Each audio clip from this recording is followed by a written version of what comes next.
By the time I caught up with David, I was on the 30th floor and these firefighters got to us, and the first guy stops right in front of me and goes, "Hey, buddy, you okay?" You know how they talk back to you. And I said, "Yeah, we're good. Well, we're going to send somebody down the stairs with you to make sure you get out okay." And I said, "No, you don't need to do that." "Well, we're going to do that." And I said, "Look, you don't need to do that." I was trying to make light of it. Yeah. "Well, we're going to send somebody with you anyway." And I said, "Look, I got my guide dog Roselle here, and we're going down the stairs. We're fine." And he says, "Oh, what a good dog." And he starts petting Roselle. And it wasn't the time to give him a lecture about you don't pet a guide dog in harness. Welcome to Grit, Grace, and Inspiration. I'm your host, Kevin Lowe, and I'm excited to welcome you inside. Welcome back to the podcast. How are you today? This is episode number 181 here on Grit, Grace, and Inspiration. I am your host, Kevin Lowe. And hey, first and foremost, I'm excited you're here today. Welcome to the podcast. If this is your first time, well, welcome. And I want to let you know that this is a place meant to be that inspiration, that motivation, that bit of encouragement you need to finally realize that this life is worth living, no matter what challenges or obstacles you are faced with. Those challenges, those obstacles, they're meant to be overcome. And this podcast is here to inspire you to do it. So, welcome here. Now, for our loyal listeners, well, welcome back to the show. Today, I am in the studio with a guy who I know is going to entertain you, and he's also going to really give you a fresh new perspective on life. His name is Michael Hingson, and the title of his story is the captivating part. It's the part that draws your attention. It's the part that you think, wow, this might be something to listen to. And that title, well, that is the fact that Michael Hingson was in the Twin Towers during 9/11. And here he was, a man who is blind, and yet he was the one who would guide his coworkers down 78 floors of Tower 1, escaping just before that tower would collapse. Now, of course, he had some help, and that was his amazing guide dog, Roselle. But that's the highlight. That's the top level story. That's what the people want to focus on. But in my opinion, there's a deeper kind of symbolism to this story, to Michael's story. And it's something that I love to focus on with this podcast, and that is flipping the script. You've heard me talk about it before. I know you have. And what Michael's story is doing is flipping the script by flipping the perspective of somebody who is seen as needing help to somebody who is offering help. Because society has taught us that people who are quote unquote disabled, they need help. There's something wrong with them. And so therefore we need to help them. So in the instance of 9/11, wouldn't you have thought that it was the blind guy who was the one who needed rescuing? No, not in this case. Because in this situation, the quote unquote blind guy, the disabled guy, he was the one leading the way. Him and his amazing guide dog, Roselle. The power in that is absolutely incredible. And I feel like it really radiates throughout Michael Hingson's story. Changing the perspective, switching up the narrative on what it means to be quote unquote disabled. My hope is that you come away with a fresh new perspective on life, a fresh new view on the people around you. And instead of viewing people who have something different about them as being quote unquote disabled, start viewing them as, hey, they might just be the one saving my butt when the stuff goes down. That's what we're talking about. Flipping the script on our perspective, on the reality of the situation. And well, the story of Michael Hingson and his guide dog Roselle are doing that in a beautiful, beautiful way.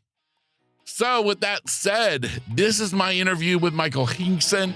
Before we dive in, though, I do want to remind you that if you're a fan of the podcast and want to take it to the next level, I want to invite you to join the brand new Facebook community made just for the fans of this podcast. It's called the Grit, Grace, and Inspiration Community. It's a private Facebook page where we can just hang out and do life together. I would love to have you join me. All you have to do is check out the link inside of today's show notes, and that will take you directly to the group where you can request to join, and we can start doing life together. Remember, it's the Grit, Grace, and Inspiration Community on Facebook. Check out the link in the show notes to join today. With all of that said, here is my interview with Michael Hingson. Michael Hingson, welcome to the podcast. Thank you. Pleasure to be here. Yeah, well, man, I'm so excited to have you here. I'm excited to dive in to your story, what you've done in the past, what you're doing today. But in order to give a little bit of context to your story, would you mind kind of taking me back to kind of like childhood, growing up? What was that like for you? Where did you grow up? And we'll kind of go from there. I was born in Chicago in 1950, and my parents moved to California when I was 5. In 1950, when I was born 2 months premature, I was given a pure oxygen environment, and that's a story that's relatively familiar. And the bottom line is it affected the retina formation and growth, and it caused blindness. And the doctors told my parents to send me off to a home for handicapped kids because no blind child could ever grow up to amount to anything in society. Now, I had a brother 2 years older than me, and they said, besides, you'll mess him up because you'll be using all your love for this blind kid, and you don't want to do that. You need to protect the older child. And my parents just said hogwash, essentially, to all of that. They were, in every sense of the words, attitudinally risk takers. They said, of course he can grow up to do whatever he chooses to do, and we're going to give him the opportunity to do that. And they did. So when I was old enough to do it and learned how, I walked around Chicago, or parts of it anyway, and did that with brother and cousins and so on, and then grew up the rest of the time in California, learned to ride a bike along the way, learned how to travel around my neighborhood independently. And my parents let me do all of that because they recognized that I needed to do that in order to be able to function. And they encouraged me. They certainly wanted me to go to public school and so on, and I did. Along the way, I didn't have Braille for a while. I did for the first year of kindergarten in Chicago, but then I moved to California, and California starts a year of kindergarten a year later than in Chicago. So I had to have a second year of kindergarten, and I say it that way, not sarcastically, but because I shouldn't have had to. And the other part about it is that I didn't have any access to Braille material in California while I did it in Chicago, because my parents worked with the school district and other parents of premature blind kids to get a special kindergarten class in Chicago. So when I was 4, I started learning Braille, but came out to California and didn't have access to that or other facilities anymore until I went into the 4th grade. So my parents helped me with studies and so on. My dad taught me how to do math in my head, and my mom helped with other things, and they would help me with reading assignments and all that stuff. And I grew up not even thinking about being blind. Yeah, I was a little different, and I knew that, but I never thought about being limited. I just thought about how I got to do whatever it is I'm going to do. And then going into 4th grade, the school district hired a resource teacher, a teacher who knew Braille and other things, and I and other kids would spend time with her every day. And Mrs. Hirschberger would help me in, once again, learning Braille and becoming proficient with it and doing other kinds of things and helping with tests and other things like that she would read tests and I would answer them and so on. And I grew up thinking I was as good as any other kid. I loved science and technology and started playing with little radio kits when I was 10, got my ham radio, amateur radio license at 14, starting with a novice license. My dad got his at the same time. He could have done it any time, But he said, I'm going to wait. And when you get yours, then I'll get mine. And that way we can play together. And we did. Joined the Boy Scouts along the way and became an Eagle Scout and Vigil in the Order of the Arrow, the Scouting Honor Society, and always had an interest in science. And eventually decided I wanted to go into that. And then when it came time to start considering college, looked at a number of schools and learned about this organization, this school, the University of California at Irvine, which in 1967, when we were looking at colleges, was 3 years old. It was a brand new UC campus, like only 2,500 or so students. And the year I joined, and I went down and visited with the chair of the physics department, he said after an hour or hour and a half of talking, yeah, you ought to come here. And so I did. And the year I started, 1968 in the fall, was the first year that the campus had a graduating class. So that's how new and how small it was. It was a lot of fun. Yeah. Went to college, worked at the radio station all the time I was there. Loved to do radio, played old radio shows for most of the time that I was on campus, from 6 to 9 on Sunday with the Radio Hall of Fame on KUCI 89.9. Started at 88.9, then moved up a megahertz or megacycle and went to 89.9.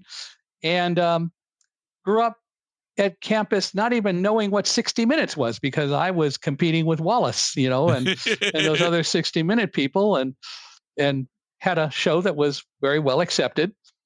And one of the funny stories about that is I got a call one day and this guy says, I am Deputy Sheriff Delhagen at the Orange County Jail. And I just wanted you to know that every Sunday night, we have a crisis at the jail that we figured out how to address. And that is that there are a bunch of people who want to watch 60 Minutes on TV, but at least half the jail also wants to listen to your show instead of 60 Minutes. So we put the 60 Minutes people in front of a TV in one room, and then on a different floor, we put all the people who want to listen to the Radio Hall of Fame. And so that was kind of cool. So I submit that we did Wallace, we were good with Mike Wallace and all those guys. But did that, graduated with a bachelor's in physics, and then went on at UC Irvine to get a master's degree in physics and a secondary teaching credential.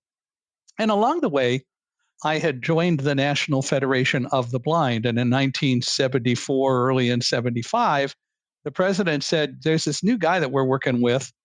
We heard about this machine from him that would read print, a guy named Ray Kurzweil, and we're going to do a project with him to get him funding to finish developing his prototype into a production model.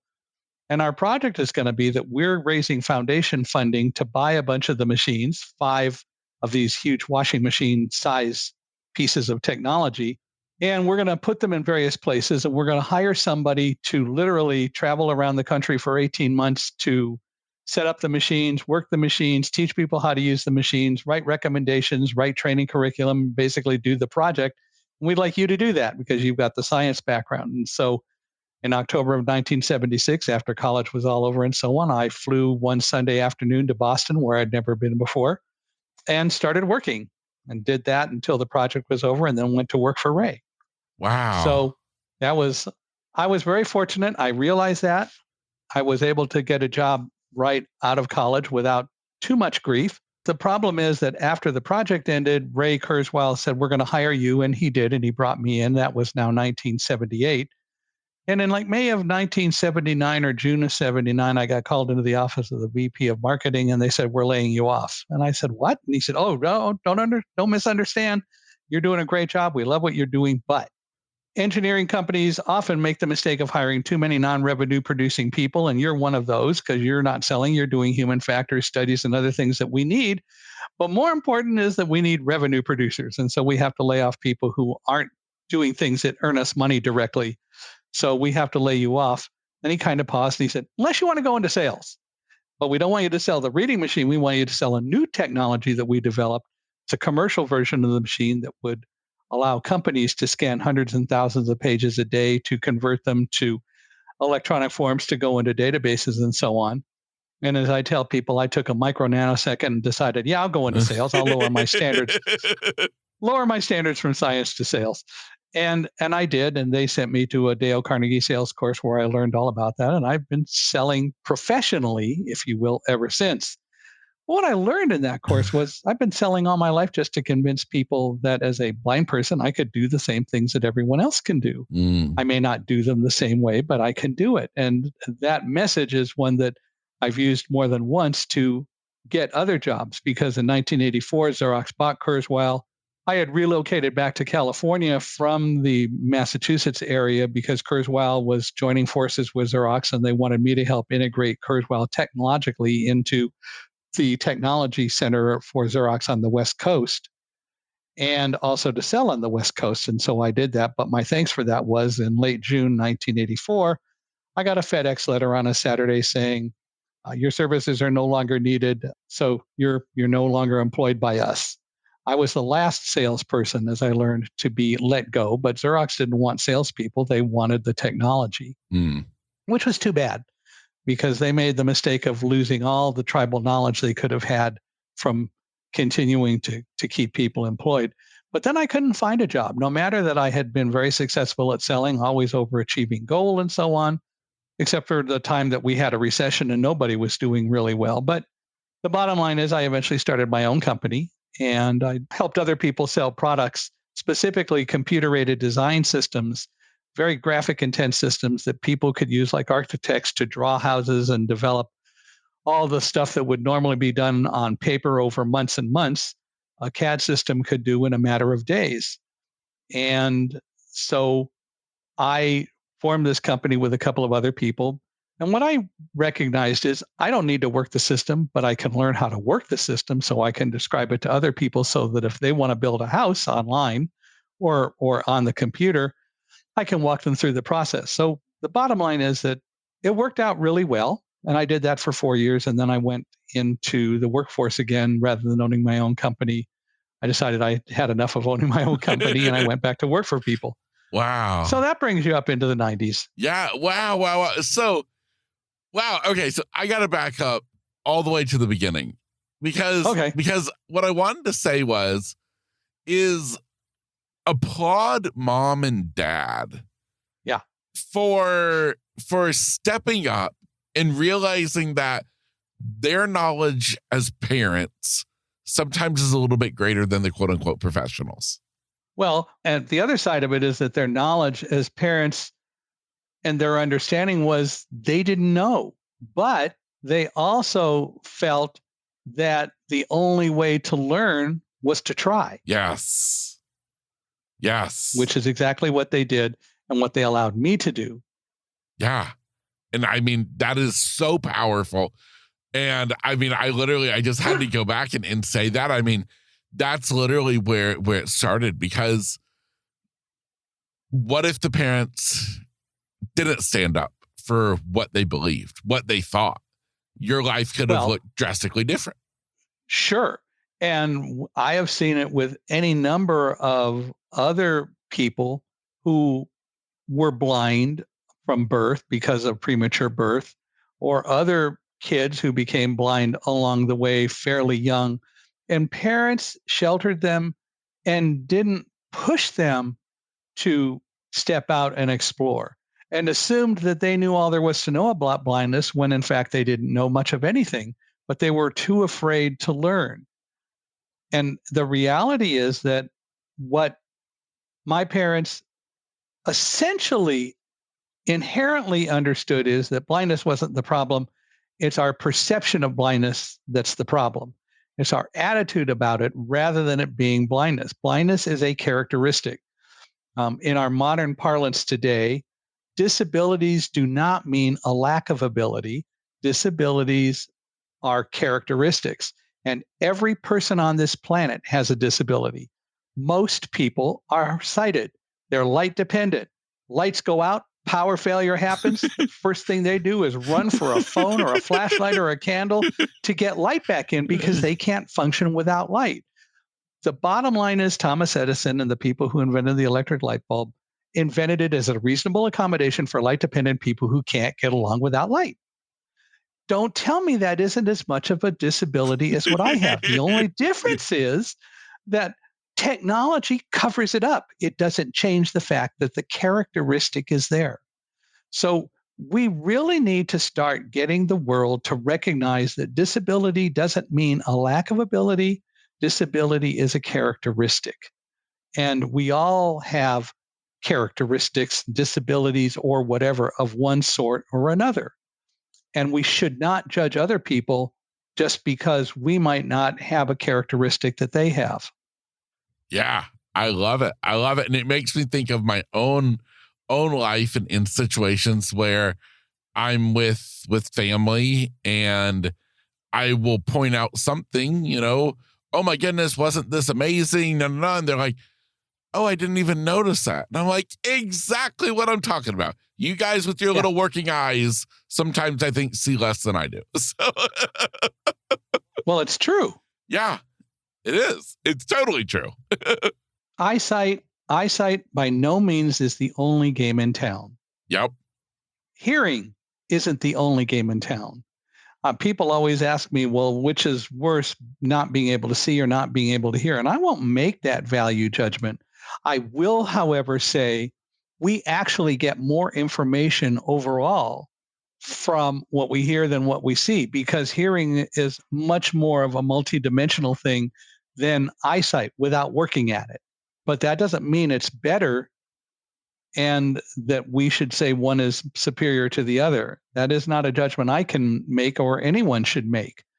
But the reality is everyone has characteristics that make them different than other people. Yep. It's so true. So true. So now, were you born completely blind or did you have some degree of sight?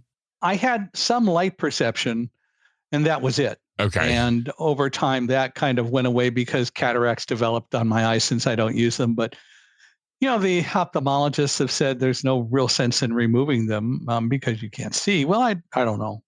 But the bottom line is maybe the light perception would have still been there, but it's okay. Yeah. And I can cope. Yeah, absolutely.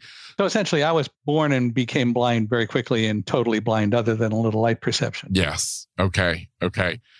Now, growing up, as far as getting around, mobility, did you always just use a cane or did you go the route of getting a guide dog?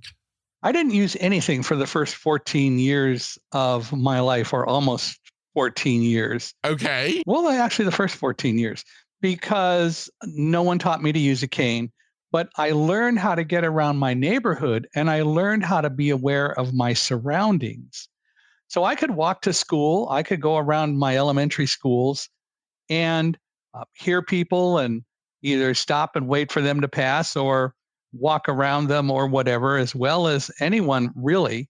And we had walkways around like Yucca School where I went from kindergarten through third grade, and all of the walkways were covered, although they were outside, but I could hear all the poles and avoid them and so on. Yep.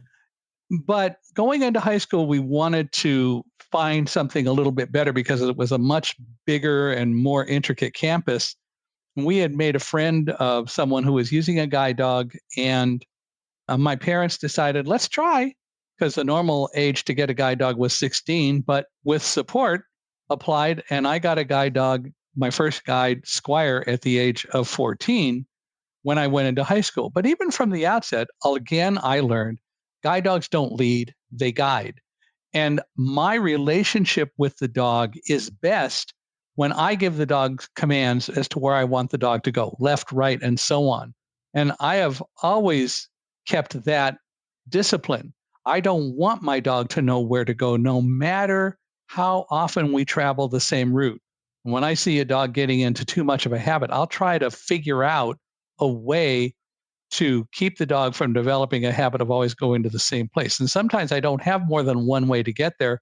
But what I'll do is when I know we're going to be passing something or we're going somewhere where I want to go, and the dog gets in the habit of going there, when the dog tries to go where I want to go, I'll pass it. And I'll walk around for a few minutes so that the dog gets the message. You don't just go where you think I want to go. I have to tell you when to turn. And so it's all about being aware of surroundings. And anyone who gets a guide dog who really uses the dog well should learn that discipline. You're the one that has to be aware of your surroundings. Don't rely on the dog alone to do it, because the time's going to come when you're going to want to go somewhere and the dog gets in the habit of going where you want to go, but you can't go the way you think you can. Or you're going to be confronted with an emergency and you're going to have to go a different way and to a different place than the dog normally thinks that you want to go, like in a building. Hello, World Trade Center. But the point is that I always have worked with my dogs that way. As I said, guide dogs don't lead, they guide. And so the first time I picked up a cane was I went to a 6-week course between high school and college that was offered to incoming blind college students. And we were given this course. In our case, it was at the University of California, Santa Cruz. And the purpose of the course was to acquaint us with what college was going to be like. And they asked that since I used a guide dog and there were a couple of other guide dog users, don't bring your guide dog. We want you to use a cane. And I think there was value in that because what I learned is with a cane, geographically, I found things that I wouldn't find with the dog because the dog would just go around them. The only problem for the mobility instructors were they thought they had a real live one when I said I never used a cane, and I had bought a cane to go with me. And I started using the cane and realized within 5 minutes I was using the cane quite well. Thank you very much. and I tell people today, I can teach you how to use a cane in 5 minutes. Teaching you to have the confidence to use a cane takes months. Yes. But the cane is the most basic tool. And so when I'm going to be going somewhere on a regular basis and working somewhere, I will walk around with a cane to discover as much as I can. And then I can use the dog and be aware of all the things that I'm passing because the cane found them and I now know about them and go on. So a white cane is the most basic tool that we all can use and ought to use. At the same time, I can't regret the upbringing that I had and didn't have access to a cane. But I learned how to be aware of my surroundings. And if I can do it, I know other people can be aware of their surroundings. And a cane can be an extra advantage for them to do that. Yeah, that's really, really interesting. And I think even for myself, it's a totally different way of looking at a guide dog is you are in control, and I think that's really fascinating. Well, you should be in control. And I know people who aren't. Yes. And they have had arguments with their dogs and they've yelled at their dogs and so on. And that is not the way to interact with this creature who wants to be open to trusting you. If you get stressed out and you don't know what you're doing or where you're going, and we all can get lost, but I've learned not to show stress when I'm not sure where I am. I have to go back and figure it out. Now, today, of course, we have other technologies like talking GPS systems and things like Google Maps on iPhones and so on that can help me figure out where I am. But still, my job is to not panic, not to be stressed, especially when using a guide dog, because I don't want the dog to be stressed. I want the dog to know that I have the confidence that we're going to figure this out. And that's part of the relationship building that we have. Yeah, I love that. And that actually ties in perfectly with another question I wanted to ask you in regards to the guide dog is, what is that type of relationship between you and the dog in comparison to, say, somebody's pet at home? It's an enhanced relationship. If people really interacted with their pets properly, well, let's say with their dogs, they would truly understand interacting with this creature who is looking to them to be the pack leader. The problem is most people don't. They let their animals get away with stuff, be on couches, bark all the time and other stuff. And the dogs do that only because they haven't been told that's unacceptable. And then people get mad when they do it, right? Yep. Rather than setting the tone right from the outset, I'm the pack leader. You're part of our family. We love you. We're going to work with you, but there are rules. And anyone who owns a dog needs to be the one to set and consistently keep the rules. And if they do, the relationship is so much better.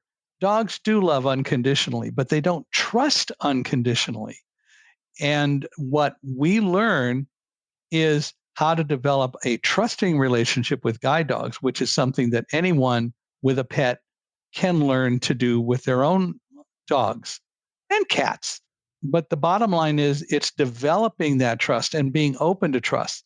while dogs don't trust unconditionally unless they've been incredibly abused, they're open to trust, which ought to teach us something about how to be more open to trust. But the problem is that we grow up in a world where we think that most all humans want to deal with their own agenda and we can't really trust them, which isn't necessarily true.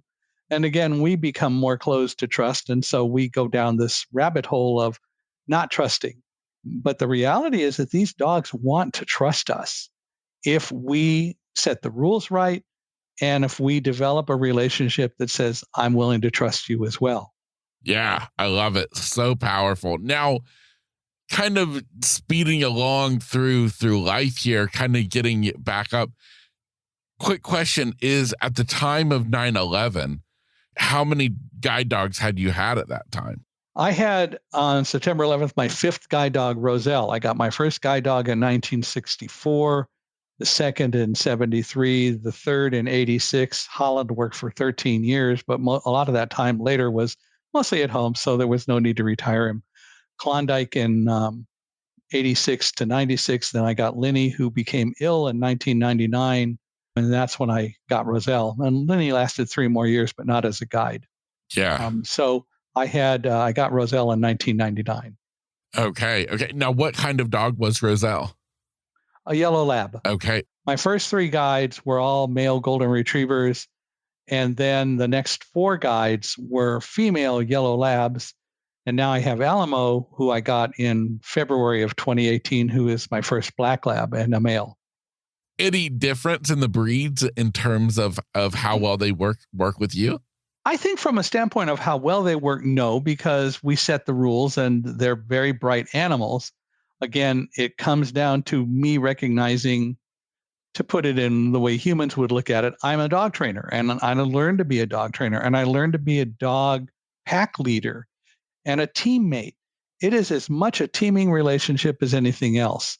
And labs and goldens can work well. They're not flighty, at least the ones from the guide dog schools, because they breed to get certain temperaments and so on. So I've done fine with both of them. And I think that I expect that to continue. So no, but it is a matter of I have to set the pattern and the tone. Yeah, I love it. So interesting. So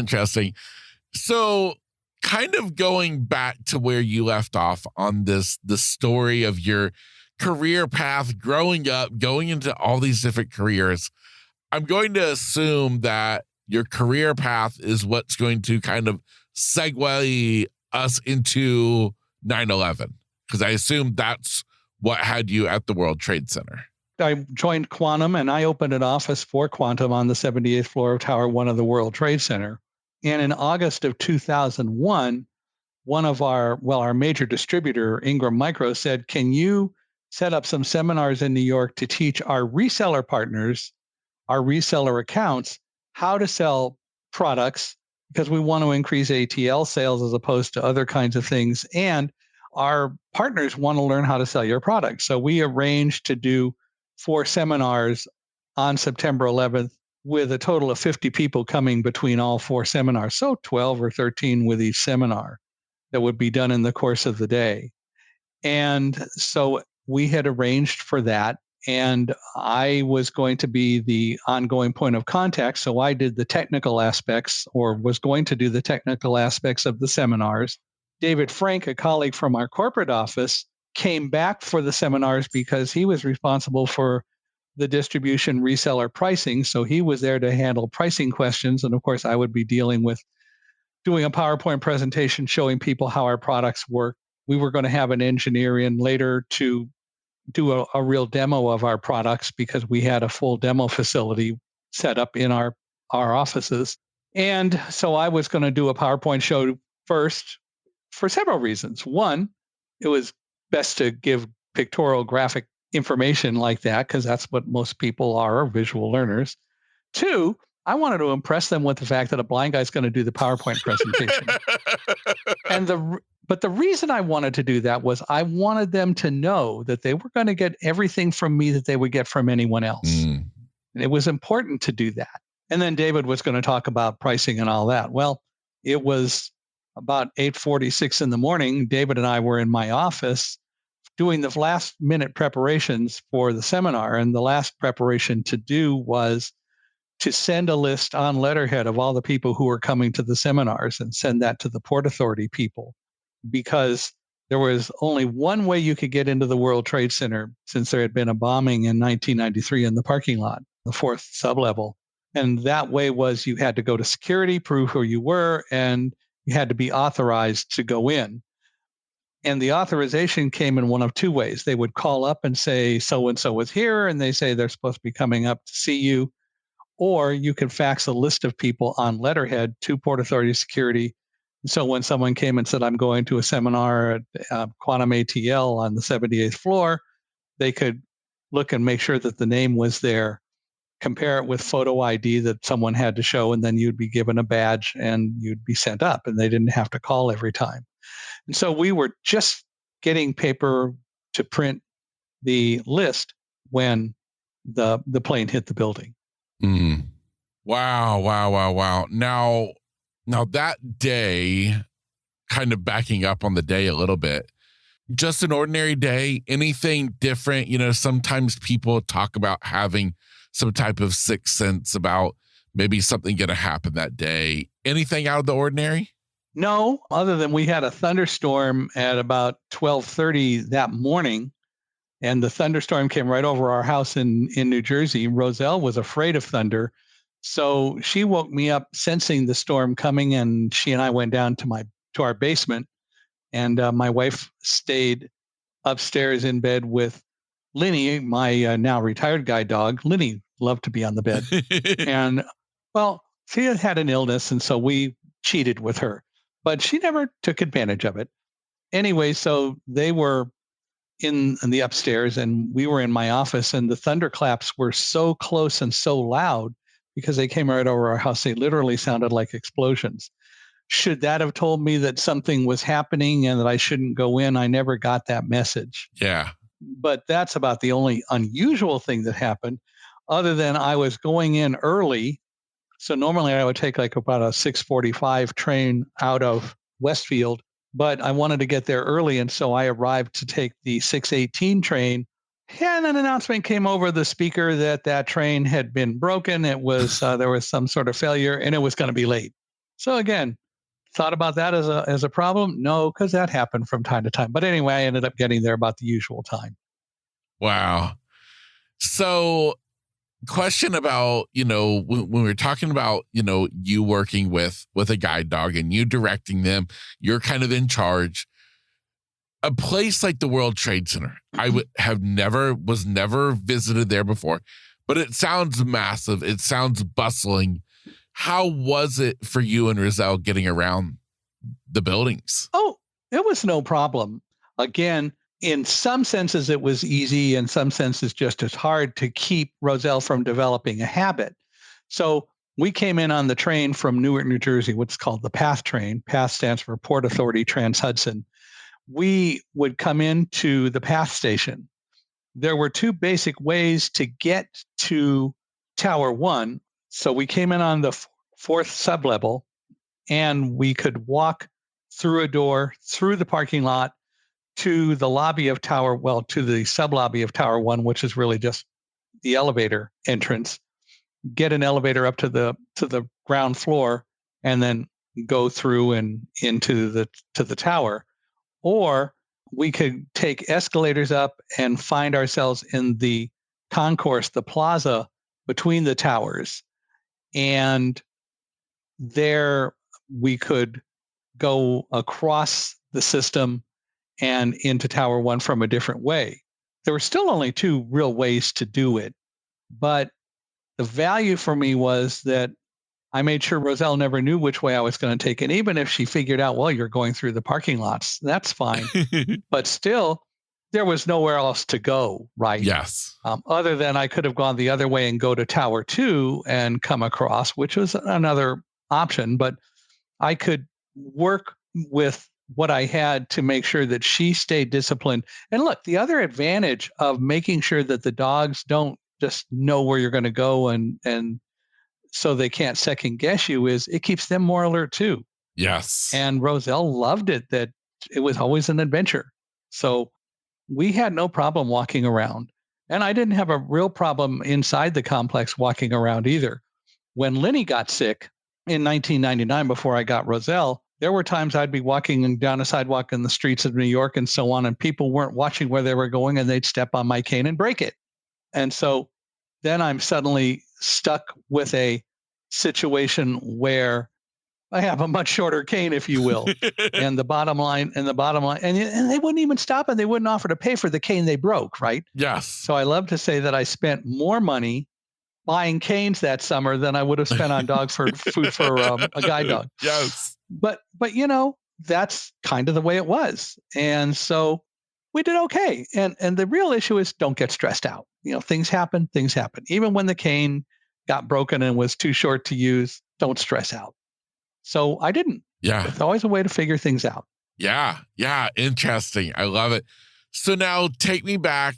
It's the morning of 9/11. You're getting ready for this big meeting. The PowerPoint presentation is on your shoulders.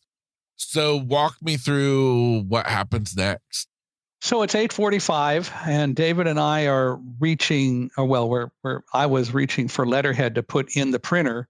And suddenly we heard kind of a muffled explosion. The building kind of shuddered and then literally it started to tip. Now, tall buildings like that are literally springs. They're made to be flexible and flex in windstorms and so on. And so the building literally started to tip in one direction and it kept tipping. We moved probably about 20 feet. Wow. That's how far it tipped. Wow. Did we know what happened? Nope. Had no clue what happened. I didn't know, nor anyone else knew around where we were. And I'll explain that in a minute. But the bottom line is that we just stood there. We had some guests already. They were in our conference room. And David was by my desk and I was reaching for letterhead. The building was tipping. And David said, "Is this an earthquake?" He didn't really ever experience earthquakes. I grew up in California by the San Andreas Fault, so I experienced earthquakes a lot.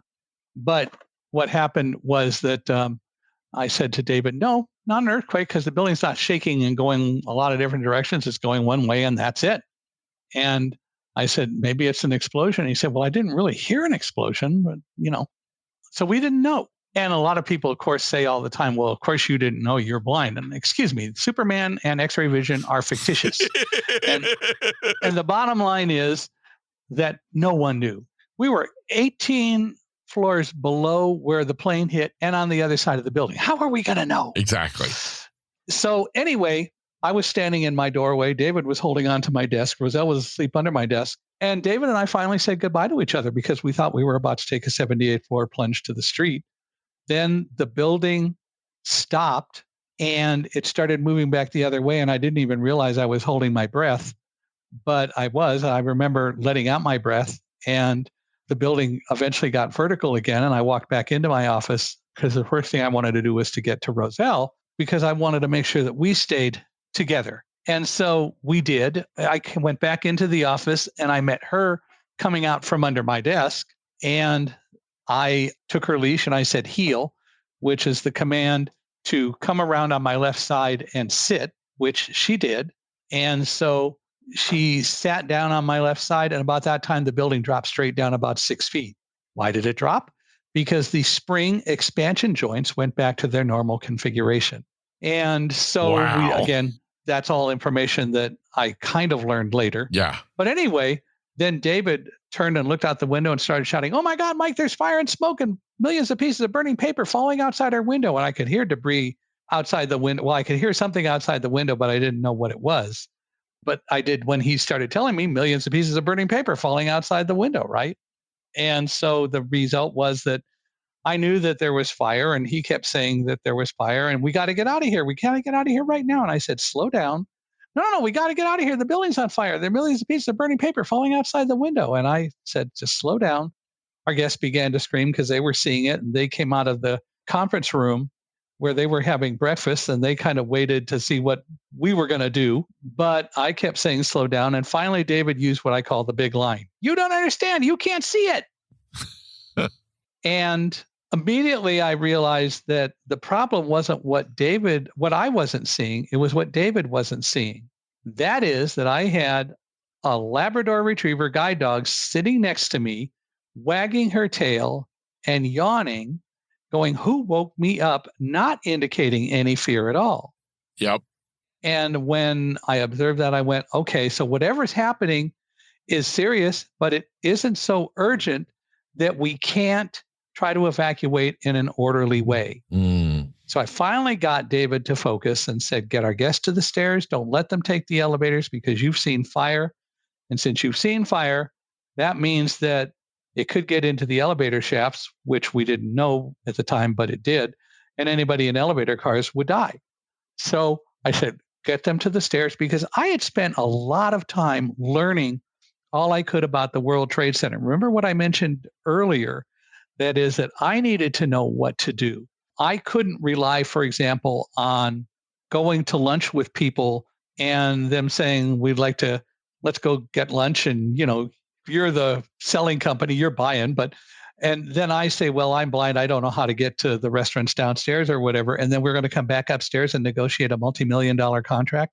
I needed to do the same sorts of things that anyone else in my position would do.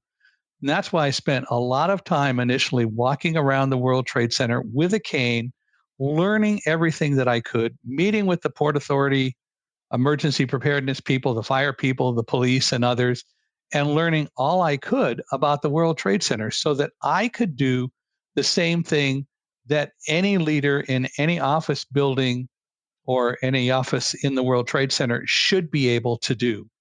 Now, the problem is with most sighted people, they rely on signs. Problem with that, when the signs aren't necessarily available to you because the building is full of smoke or whatever. We didn't have much of that on September 11th, but that's not the point. That is, we didn't where I was. But I needed to know what to do. What I didn't realize at the time is that was developing a mindset in my head that said, this is what you do in an emergency. And that mindset kicked in on September 11th. So that what I did was finally tell David, get our guests to the stairs, then come back and we'll leave. And so he did. I called my wife. The media hadn't even gotten the story yet. I told her there had been an explosion or something. And then we would be evacuating, and David came back. We swept the office, making sure there was nobody else in our facility. And then we went to the stairs, and we started down. Wow. So what I love about this is getting in tune with your guide dog, with Roselle. You sat there and you thought, if anybody's going to know something bad's going on, it's going to be her. And she's wagging her tail. She's cool. So that helped to calm you down and help you to think clearly and take the necessary action. Now, at the time that you guys are starting to actually go down the stairs, were the lights, obviously you couldn't tell, but from other people's perspective, were the lights still on or had electricity gone out? No, we had power. Okay. Fortunately, all the way down. Okay. That brings up a story I'll tell in a minute. Okay. But we had power all the way down. But as soon as we got into the stairwell, I began smelling an odor, and it took me a few floors to realize I was smelling what I smelled every time I went to airports because I did a lot of flying for my company. And I was smelling burning kerosene. Ugh. And I observed that to other people, and they said, yeah, you're right. That's burning jet fuel. We must have been hit by an airplane. Remember what I said before? No one knew. Yep. No one did, because we were on the other side of the building. We were 18 floors below. No one knew. And so we had no clue what was going on, but we got down about 10 floors, and then we heard from above somebody saying, burn victim coming through, move to the side of the stairs. And this group of people surrounding this woman who was very badly burned over the upper part of her body came past us. I think she was one of the people who was outside of one of the elevator shafts outside one of the elevators on an upper floor when vapor droplets from fuel were in the elevator shaft and ignited and shot out through the doors and burned her. There were a few cases of that. Yes. So I think that was one of those people. But we had a couple of incidents of that. And then a woman near us on the stairs stopped and said, I can't go on. I can't breathe. We're not going to be able to make it out of here. And I and other people just surrounded her instinctively and said, sure we are. Just keep with us. We're okay. Let's keep going. Roselle gave her kisses and so on. We knew that we had to work together to keep everybody calm and focused to get out. Later, as I was walking down the stairs, David said, Mike, we're going to die. We're not going to make it out of here. And I just said to David, stop it, David. If Roselle and I can go down these stairs, so can you.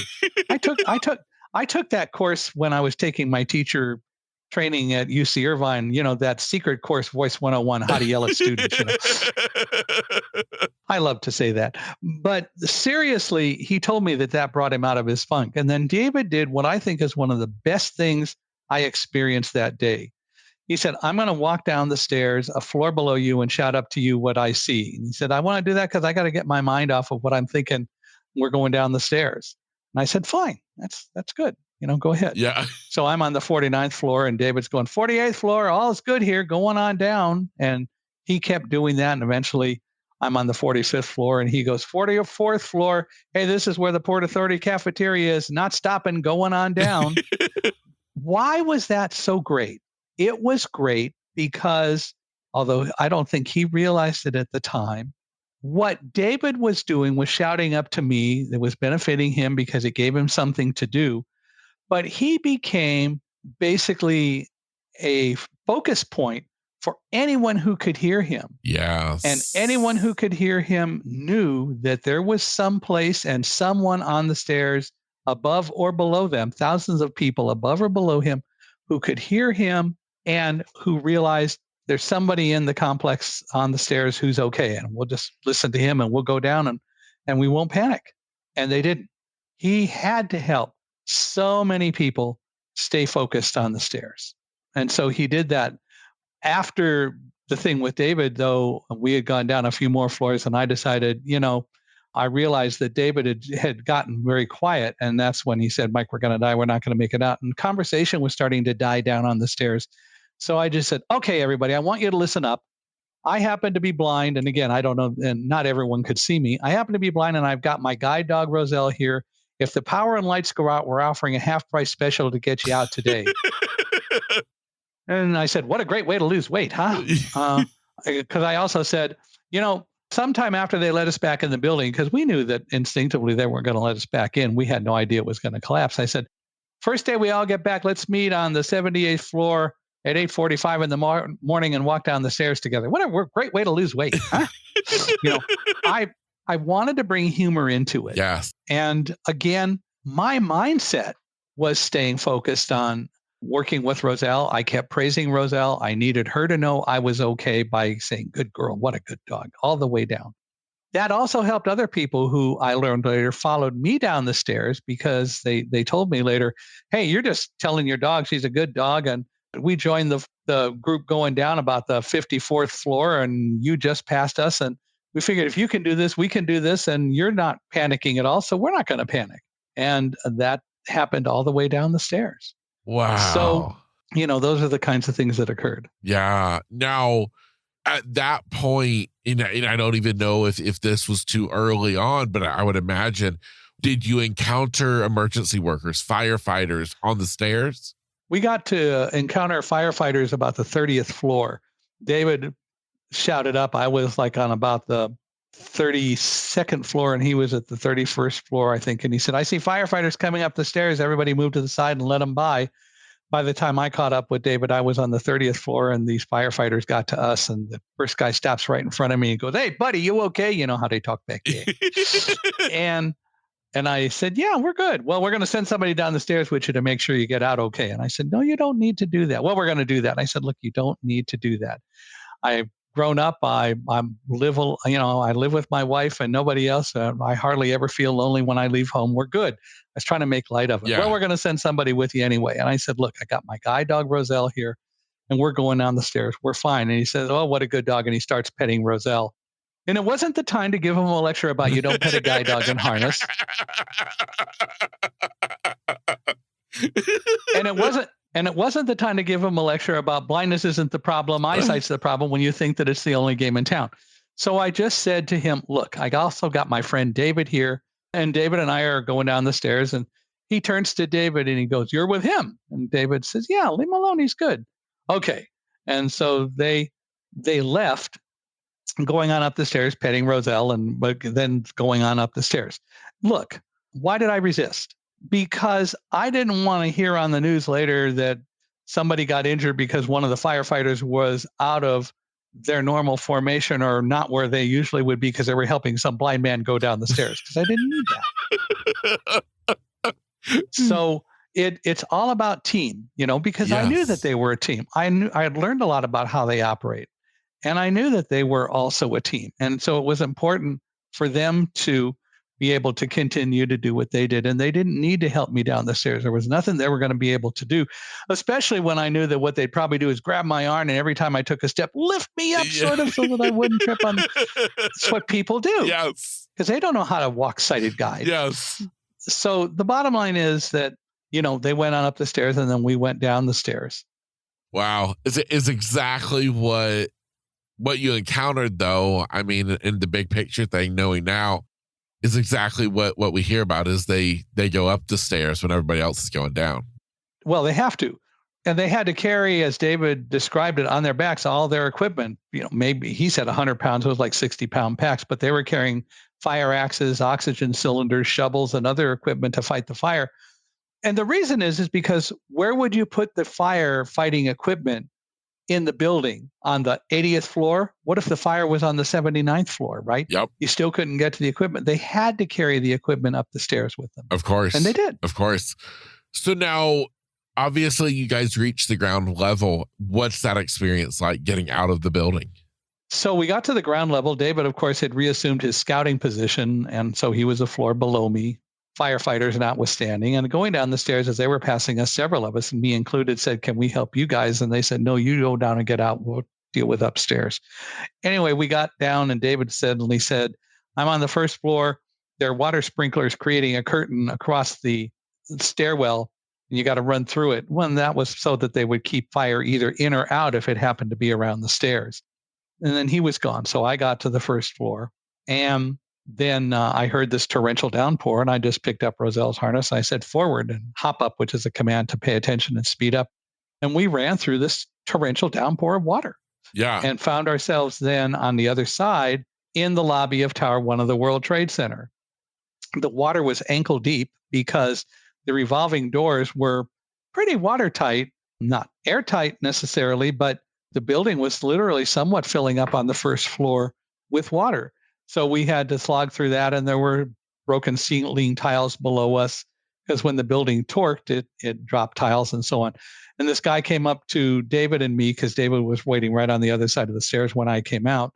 And he said, "I'm with the FBI and I'll get you guys where you need to go." There were people yelling through bullhorns, "Go this way, don't go outside." They didn't want anyone going outside into the outside itself from Tower 1, going through their exit doors, because as we learned later, people were jumping because it was right above where we were, where all the fire was taking place and so on. Anyway, this FBI guy ran us through the whole complex and up a escalator and finally out into the sunlight as far away as we could be from Tower 1.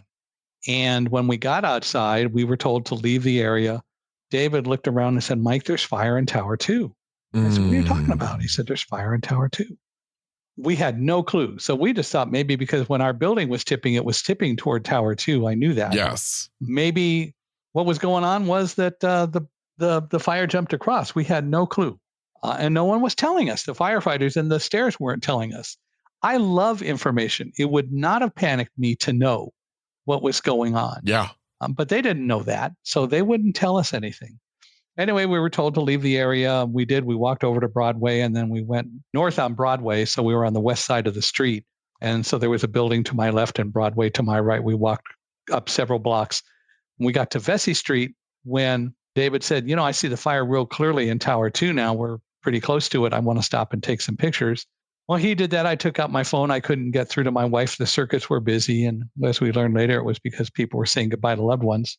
And so I was just putting my phone away, and David had finished and was putting his camera away when a police officer yelled, "Get out of here. It's coming down now." And we heard this rumble that became this deafening roar.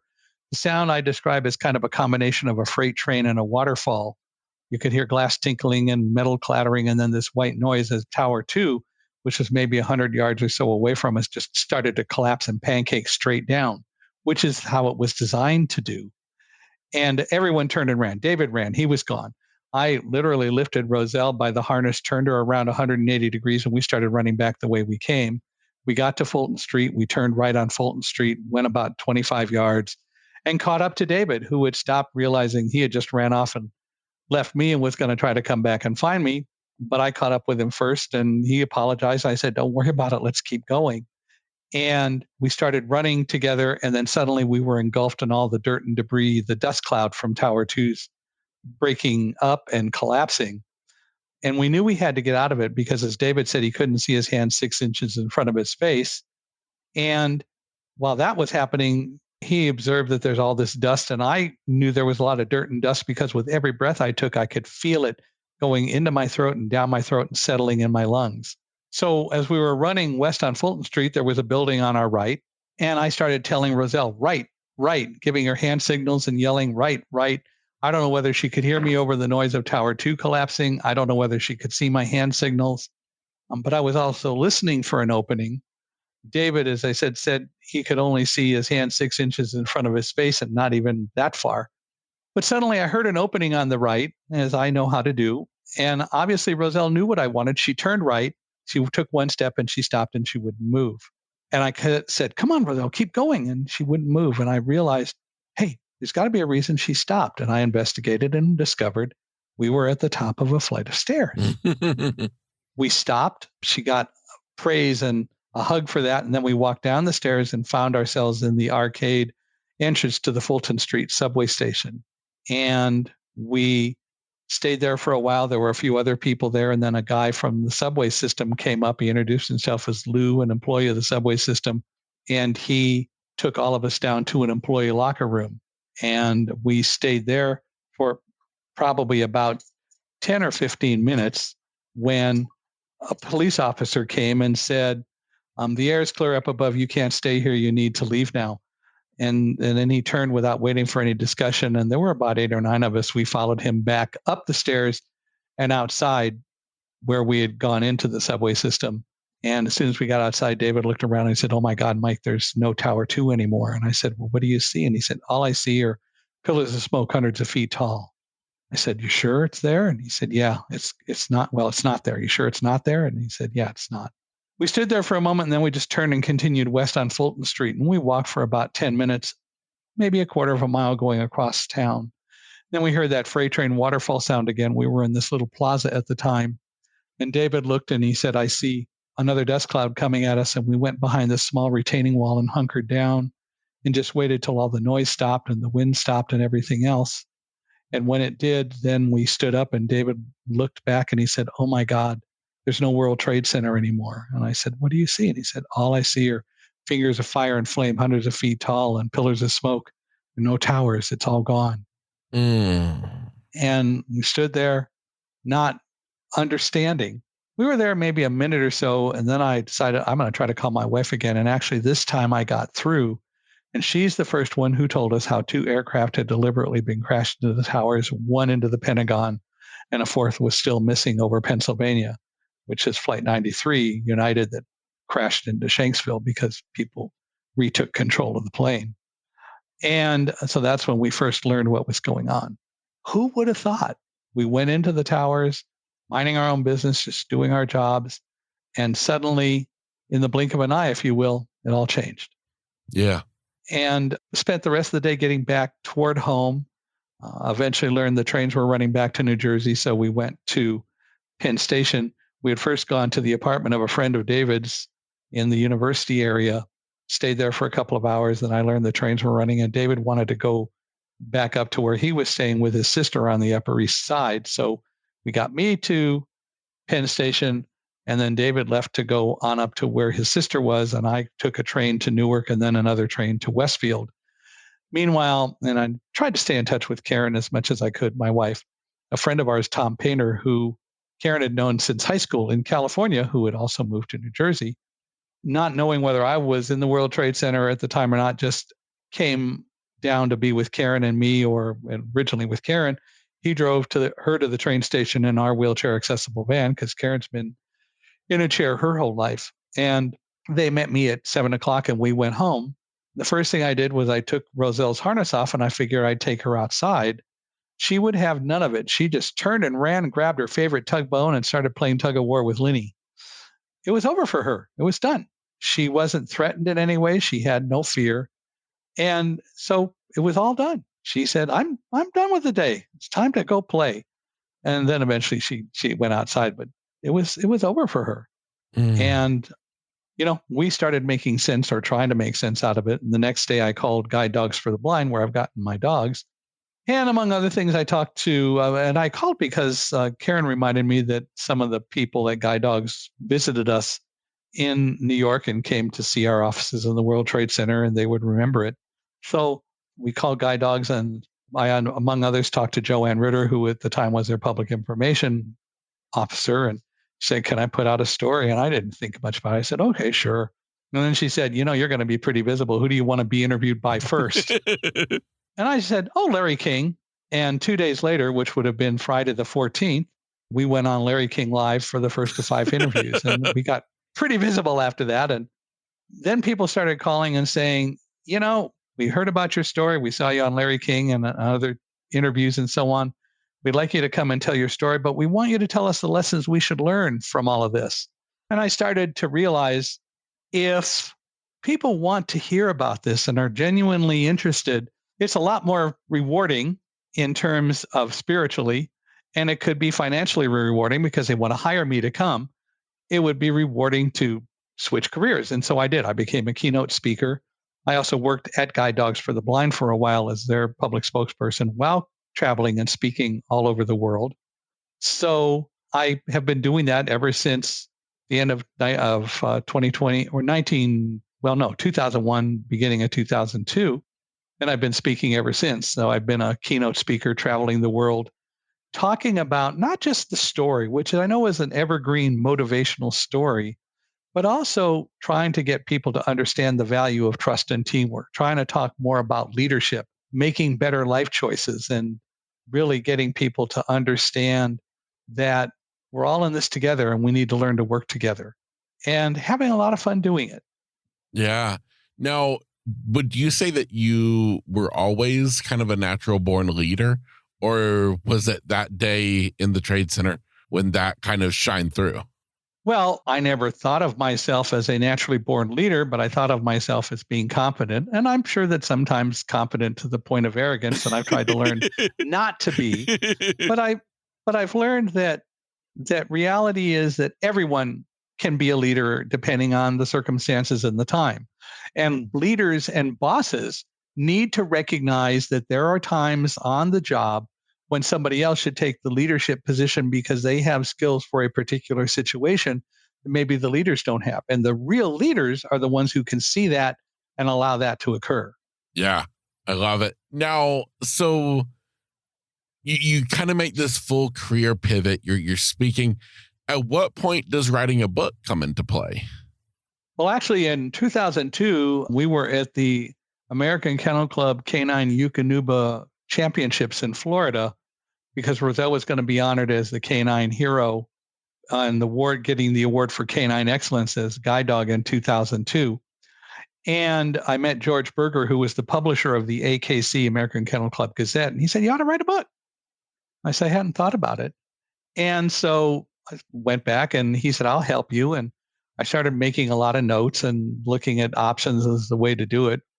But it still took a long time. And he had an agent who said, "You should write a business book." And I said, "No, it needs to be more general. It needs to be something anybody would be interested in reading." So it just kind of went slow for a while. But then in 2010, a woman named Susie Flory called me. And Susie said, "I'm writing a book called Dog Tales. It's 17 stories about dogs. And I want to include Roselle's story. Would you tell me what happened?" And I did. And then there was this pause, and she said, "You need to write your own book, and I'm glad to help you with it." She's a professional writer. So we worked with she and her agent, Chip McGregor. And he said, "But I don't want a 9/11 book." And I said, "I don't want a 9/11 book either. I want to teach people about being blind and all that. But the 9/11 story is part of it." I had started to put a lot of stuff together, and Susie and I created a proposal. And the result of the proposal was that when Chip got it, he said, "This is great." He was bouncing off the walls. And literally within a week, we had a contract with Thomas Nelson Publishing, which is now part of HarperCollins. And we wrote the book, and it was published officially released on August 2nd, 2011. And then the next week, on I think about the 11th of August, I get a call from the Thomas Nelson people saying, well, we got to tell you something. And they sounded all horrible and not happy. And they said, you got to sit down for this one.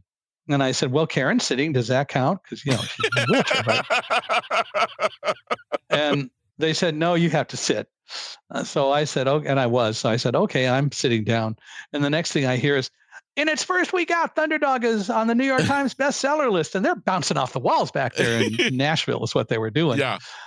And so we actually were on the New York Times bestseller list for 13 weeks with Thunderdog, the story of a blind man, his guide dog, and the triumph of trust at ground zero. And one week it was on number one on the bestseller list, like electronic EPUB books and so on. But it's been very visible. It is still absolutely available for anyone who is interested. You can go anywhere and order the book. It's also on Audible, and it's available in large print. And for blind people, if they want a Braille copy, the easiest way to do it is to get a Braille copy through bookshare.org. But it's available anywhere. It's also available through the Library of Congress and the Talking Book Bard program. It's available. And then we followed it up with another book that I wrote with another person, Jeanette Hanscom, and that book is Running with Roselle. It's the children's version, if you will. It's more about me growing up and Roselle growing up and how we met. And the result of it basically is that we self-published that one. But when the pandemic hit and travel stopped for me, I started to realize I've been talking about not being afraid, but I've never taught people how they can learn that skill. So I started thinking about that. And so we started working on the idea of a third book. And our working title, we have a publisher for it, but the working title is A Guide Dog's Guide to Being Brave. And it'll be a book to try to help people understand how they can learn to not be blinded, if you will, by fear when something unexpected or horrible happens in their lives. And again, because we are so dog-centric, it's going to have a lot of dog-related kinds of things with it. That'll probably not come out for a while yet. We're working on it. In fact, I have to read a chapter today and do some work on it. But we're working through it and having a lot of fun with it. And again, hopefully it will help people better understand not only blindness, but it will understand a little more about themselves and that they can deal with things without being controlled by fear. Yes. So we'll see how it goes. Yeah, I love it. I love it. Real quick question. Your first book, Thunderdog, where'd the name come from? I wanted to call it Forward. And the marketing people at Thomas Nelson said, no, we want to call it Thunderdog. And so we let them win. And so that's where it came from. Okay. They thought it would be, and it's done. I can't complain. Well, good. Well, good. well, listen, last question for you. And when people hear your story and they hear the story of your guide dog, Roselle, what is the one thing that you hope that they remember? The one thing that you hope that they take away from this story? Don't judge people because they're different than you. Blindness isn't the problem. Disability doesn't mean lack of ability. All three ways of saying the same thing. The reality is accept people for who they are and be open to trying to develop a working relationship. If a blind person comes to you and applies for a job and you're sighted, don't rule them out simply because they're blind. We live in a world where the unemployment rate among employable blind people is between 65 and 70%, and there's no reason for that. It isn't that we can't work, it's that people think we can't work. And we've got to get people over that, which is why I chose to and continue to choose to speak and travel and educate and inspire people, because we all have gifts and we should be allowed to use them. If people want to reach out and if they want me to come and speak, they can email me at speaker@michaelhingson.com. That's speaker@michaelhingson.com. I'm glad to talk with them. I also now am the chief vision officer for a company called Accessiby that makes products that help make the internet website world more accessible to persons with a variety of different kinds of disabilities. They can go to Accessiby, ACCESSIBE.com. They can email me at michaelhi@accessiby.com, but they can go there and they can actually do a free audit of their websites and they can see what isn't accessible and what is. And Accessiby can help fix that, or they can go to other places and hire their own people, but Accessiby will be cheaper. But The bottom line is we all have gifts. We all have challenges. And there is not one single person who doesn't. And what we need to do is to recognize that we should accept people for who they are and give people the opportunity to enhance our world and help us enhance our own worlds. Yeah, I love it. And I would like to add my own thoughts on it, is that when you see the blind guy, don't underestimate him. He's the one who made the PowerPoint presentation, and his guide dog is the one who's going to get you out of danger. So, yeah. Well, the guide dog is not necessarily the only part of it that's going to get you out of danger, but the guide dog is a teammate. Yes. And the guide dog and I work together to get out of danger because I learned what to do and set the expectations for the dog. And the dog did, in Roselle's case, her job, didn't anticipate until there was a need for her to say, hey, I can't do exactly what you want. And I realized there's got to be a reason for that because that's the team effort. So we worked together as a team and survived. Yeah, I love it. I love it. Michael, in the most sincere way possible, I want to thank you for being here today, for being willing to just share your story. It means a lot to me. I'm just thrilled to get to share your story with my audience. So thank you. Well, thank you. It's my pleasure. And I hope that people will genuinely think about all this about blindness. And as I said, if people want a speaker, I'm doing it and would love to talk with you about that. And I hope that they will also recognize there's a need to make websites accessible because 98% of all websites aren't accessible today. Some may still work somewhat, but the reality is that we need to make the internet an inclusive world for all. And that's a mindset that we need to establish and make happen.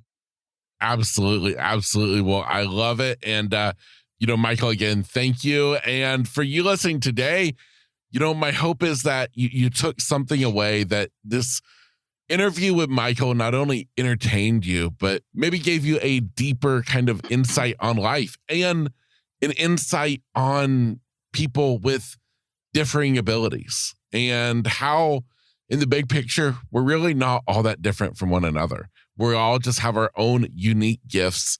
And hey, that's what makes this world awesome. Absolutely. Yeah. All of the links mentioned today are found inside of the episode show notes. And hey, again, this is Kevin Lowe with Grit, Grace, and Inspiration. Get out there and take on the day. Hey, real quick before you go, I have one last thought to leave you with. I, of course, hope that you've enjoyed today's episode, but more importantly, I want to remind you that I never want you to listen to an episode of this podcast to hear something that I have to say or that my guest has to share and think, wow, I wish I could be like them. I wish I could overcome my own challenges and do the great things that they are doing, but I just can't. Well, friend, that's where you are wrong. You are capable. You are able. And you darn sure are deserving of having all that you can imagine in this life. There's nothing special about me or any guest I have on this podcast. We are all just normal people trying to make it in this life. And so I encourage you to take a look at yourself in the mirror and remind yourself that, you know what? I can do it too. Now, of course, if you would like help along that way, reach out to me, whether that's as a listener of this podcast, a friend, or if you'd like to work with me as a coach. My contact information is inside of every episode's show notes, just like this one. So go down, check out my contact information, and reach out to me today. With that said, I encourage you to take on the day every day with grit, grace, and inspiration.